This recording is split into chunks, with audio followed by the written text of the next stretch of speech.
who is very far forward. And in fact, if they rotate somebody up, they could try and exploit that. FLN, in the meantime, takes down the middle tower, and things are looking very good for Team QT thus far in the game. 8A is going to back off a little bit as Stereo starts to be a little bit forward on him. Does not have sight on the rest of his teammates, so has to be a little bit cautious. And you appreciate that coming out from a Morphling, even when he does have a lot of strength and survivability. Meanwhile, we have Rikuzu rotating back down to the bottom lane, perhaps trying to set something up. What level is he? He's only level 5, so there's no Laguna Blade quite yet. Does not have that extra burst damage to try and take a hero out very quickly. Instead, the jump in from Stereo, and now 8A is just going to morph strength and try and put damage back on him. But in comes FLN from the side. The Fable is going to take away a lot of his damage. Minus 23 is already morphing strength, plus the double damage rune. Down goes Morphling. FLN gets the kill on him, and FLN having one hell of a game thus far. 5-0-0. He's 36 for 8 on CS, and wow, he is just rolling over 5 stars at the moment. But the kill score has been equalized a little bit, as it is 7-4. The Brewlings are trying to put a rash damage onto the Russian. Gale will be popped to try and ward them off, and they'll go back into invisibility, where they are safe. Or actually, there's a Sentry Warrior, so they're not safe. Bottom lane, they're going to try and put the pressure on the tower. FLN as well as Rikuzu are here. They're going to get it around half health. The glyph is available if they wanted to pop it off. I'm Not Magori continues to get farm in the jungle and elsewhere. Sitting on about 900 gold. Not bad for him. We can see his CS is around 26 for 2. So, in a solo safe lane, it's not ideal, but he was against an aggressive try. So, it's not bad. He picked up 1 death as well, I believe. Yep. Meanwhile, we see Queen of Pain coming in towards the middle lane. Does pick up her power treads, which of course are a very important acquisition on Queen of Pain. Getting those early is going to allow her to deal a lot more damage, have more survivability as well as a greater mana pool depending on how she uses it. FLN going to come in on Morphling, but he replicates out. However, he leaves Mr. Columbia and Prestigate here. Oh, he comes right back in. Wait for him over. He's going to miss FLN. He's going to toss him up. Telekinesis into the air. The stun comes down on Prestigate, and he's going to be in trouble. Prestigate is going to be the first to drop. FLN trying to make it out with his life. He steals off the Morph strength, and Laguna Blade takes out Morphling, and they're going to turn Chaos Bolt, takes out Enigma. 3 kills to none for Team QT as they dominate 5 stars in the bottom lane. Looking very solid thus far. The aggressive lineup is paying off, and they're going to go ahead and try and take down this tower. Will be their 3rd tower kill of the game if they can do so. It's at half health, and there is a glyph available for Team 5 stars.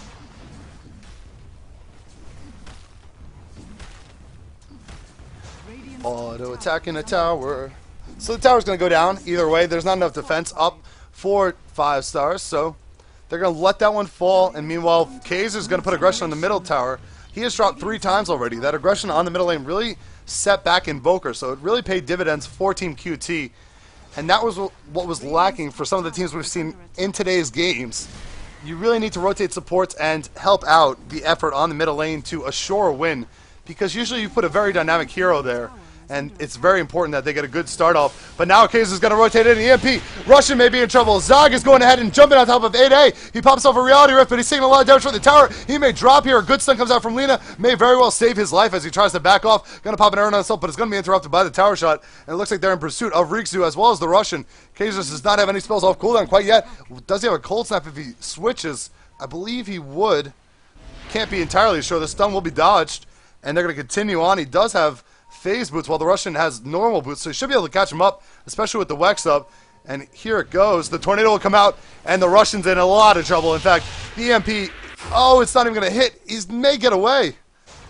Blocks off the path very well. The Russian going to get away from this kill attempt, and now they're overextending. If someone rotates in, they could be in a lot of trouble. In fact, FLN is that person. He's going to come right in, Prestigate. Oh, but Invoker does pick up the kill in the end on top of Venomancer. But they end up losing Prestigate in the process, and Mr. Columbia may be in trouble as well. They throw the Shadow Strike on him. If they jump on him, the Fade Bolt to follow. Can they catch him? Here it is, the auto attack to try and finish him. Zog comes in from the side, but Queen of Pain gets the kill with the autos. And down goes Mr. Columbia.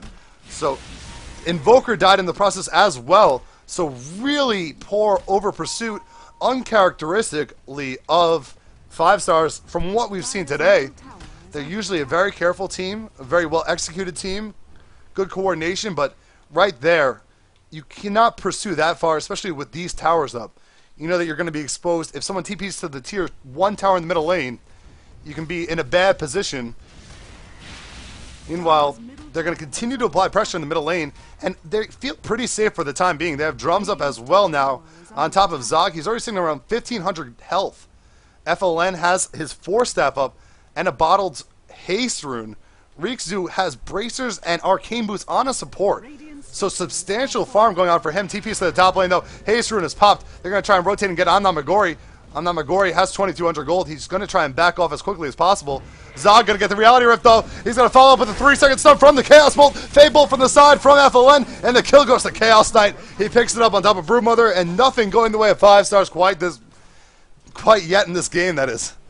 Excuse me. 14-6 is the kill total. Let's check out our graphs while we have a little bit of low in the action. It's going to be over 5,000 in favor of Team QT. Experience is going to be over 3,000. And what can 5 stars do to try and salvage this effort? To be honest, it's going to be on the back end of Morphling and Black Holes. So we'll see what they can manage. But on the middle lane, on the bottom lane rather, 8A has to morph everything into strength to try and survive this gank attempt from Queen of Pain, who has a Scream available, but she's forced to back off as 8A morphs everything, picks up 500 more health, and was trading auto attacks very efficiently. By the middle lane, a big team fight. A tornado comes off, but Rubik already takes out Enigma, so there will not be a black hole. Reality Rift on Kazers. Does he have a Chaos Bolt? No, he doesn't have enough mana for it. Picks up an invisibility, and he'll probably get out of here safely. Getting a little lucky there. Drop a Sentry Ward, but it's not within range, as he is really fast with 3 Wexes up. Get out of there pretty safely. FLM pops off the Arcane Boots, and they're considering going on Broodmother, but she backs up as well.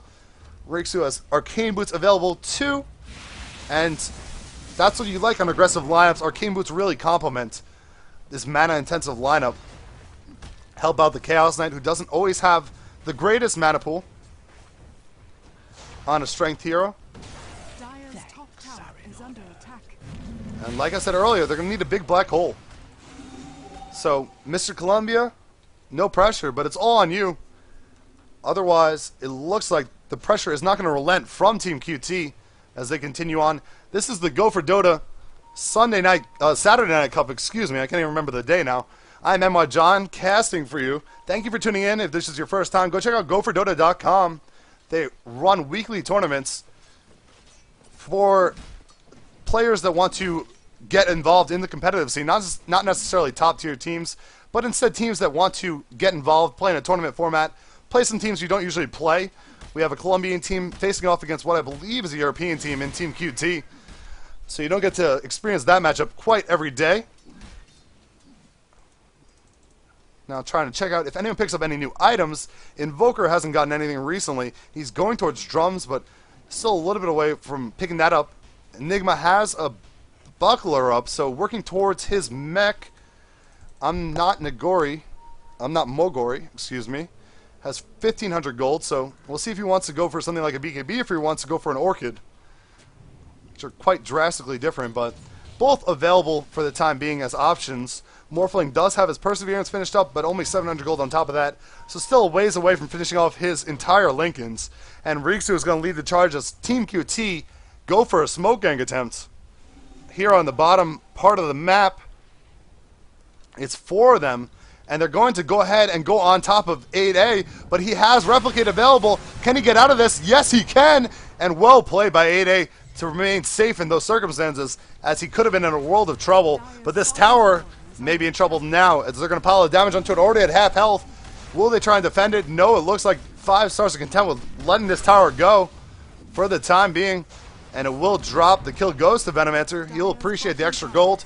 And it looks like QT are going to back off here. Kazer's on the middle lane just trying to get his farm up. He is sitting at 45 for 4 on CS. Not quite the best CS, but he did have a rough early game. 4 deaths on him already. We see Broodmother leads the pack with 81 for 2 on CS. Doing a really good job on the top lane, getting that gold. And we see he has 1,800 gold as well. Meanwhile, FLN is really close to picking up his own mech. So that'll be a good pickup for him. It'll allow his team to be even more aggressive with the team fights and such. And Zog has an Ogre Club up on him. Rikzu, 800 gold, so living the high life for a support hero. And not much else going on in the ways of farm. Venomancer is the one taking the beating. Does pick up a headdress, so perhaps they're going to let Rubik go for the mech and let Venomancer go for the pipe. Those teamfight items are essential, especially when you want to play this aggressive style lineup. And the mech is completed now. They're going to look for Broodmother perhaps, but he is hidden in the top left corner. Does not want to come out and get caught here. Queen of Pain working towards an Aghanim Scepter. Has a point booster as well as the Staff of Wizardry.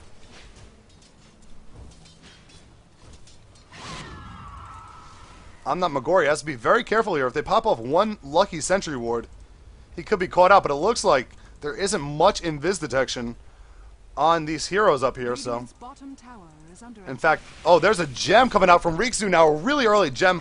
I love the decision. It is so nice to have a gem within 20 minutes. And it really is going to make Broodmother's life difficult. As well as Invoker, if he tries to rely on Ghostwalk, he is going to be caught out and exposed. But this tier 2 tower, and they're just taking whatever they want for the time being. Team QT asserting themselves wherever they like. And in response, Cases is going to put some damage on the tier 2 in the middle lane, but not enough to warrant the trade. So props to QT. They really know what they're doing. Really strong execution right now. And looking like they have a full control over this game. Let's check out the gold graph while we have a moment. Over 5,000 golden lead. Over 2,500 experience, and you can see that it is coming down a little bit, and I believe that is probably the consistent farm coming out from Broodmother, which was leading the pack, but now actually Morphling has surpassed that. So 8A, the carry player of 5 stars, who has had 2 magnificent games today, making a comeback in this one. After being taken down twice, his farm has not stagnated. In fact, he is doing very well, and we'll check out the gold per minute to see just how well everyone is doing. 8A, 360 gold per minute. That's pretty good in 20 minutes with already 2 deaths on him. We see he is being beaten by 2 members of Team QT, but that's to be expected with the tower kills. He's going to be in trouble here, though. The Fade Bolt. Oh, the Sonic Wave misses badly. The wrong direction, but the Replicate out anyway. He would have been safe either way. And that was a missed opportunity for FLN and the rest of the Team QT lineup, but they can probably recover from that. Morphling forced out of the lane once again. And we'll see where he wants to go now. That's the problem, is that his farm has been good, but it's going to start to get worse as they lose more map control. You can see with 2 tier 2s down, they really aren't even safe in their own jungle. You see the aggressive warding coming out from the Radiant team. They can see into the jungle a little bit. They don't feel cautious. They can go wherever they want on the map freely. They don't feel restrained, so they're going to take out some of the Broodlings here. And down they go.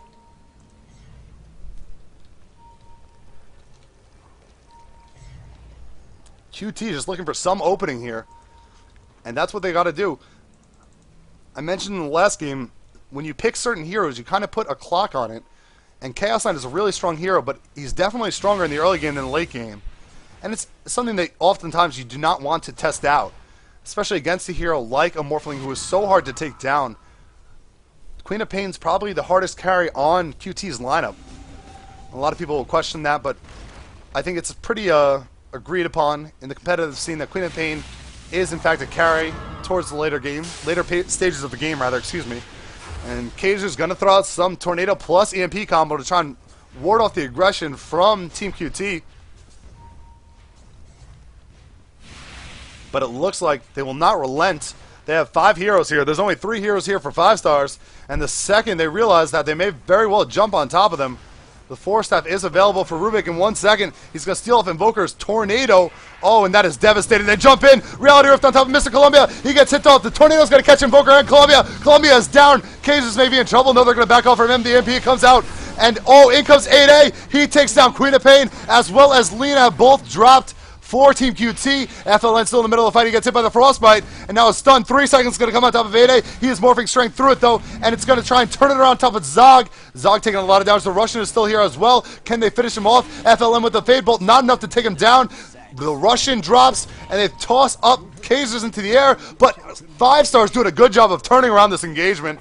And now Zog going to get hit by the Cold Snap. They're going to keep dealing damage to him. And it looks like Cages may actually be in trouble away from over, though. We'll take out Zog. FLN, the last man standing for Team QT, and it looks like he's going to go down. The Illusion plus 3 men from 5 stars, and 5 stars turning it around. over aggression from Team